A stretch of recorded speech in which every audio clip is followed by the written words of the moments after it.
সবকিছু বুঝিও না বুঝার ভান করে কেন তুমি? বুঝো না একটা পুরুষ মানুষ একটা ভালোবাসার মানুষকে ভাঙা নির্জন জায়গায় ডাকা মানে কিসের জন্য ডাকতে পারে? না অত আমি বুঝি না, বলো কিসের জন্য ডেকেছো? যদি নাই বুঝো, নাই বুঝার চেষ্টা করো, তাহলে ভালোবেসেছিলে কেন আমাকে?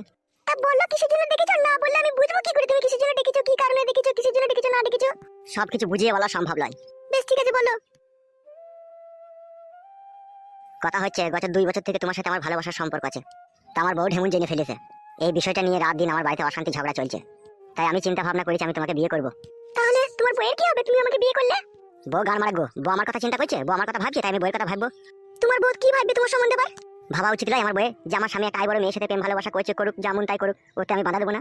বালের কথাগুলো বলো না, কোনো মেয়েই তা সহ্য করতে পারবে না। সহ্য করতে পারবে না তাহলে গান মারা গো, তোমাকে আমি বিয়ে করবো তাই জানি। রাত দিন বাড়িতে ঝগড়া অশান্তি কলো কিছু শুধু তোমাকে নিয়েই। তোমাকে নিয়ে যখন এত কিছু, তখন তোমাকেই আমার জীবনে দরকার, তোমাকেই আমি বিয়ে করবো। আমার বড্ড ভয় করছে জানো তো। এটা আবার ভয় করা করে কি আছে, বড়া পালাবো গ্রাম ছেড়ে, থাকবো না এই বালের গ্রামে।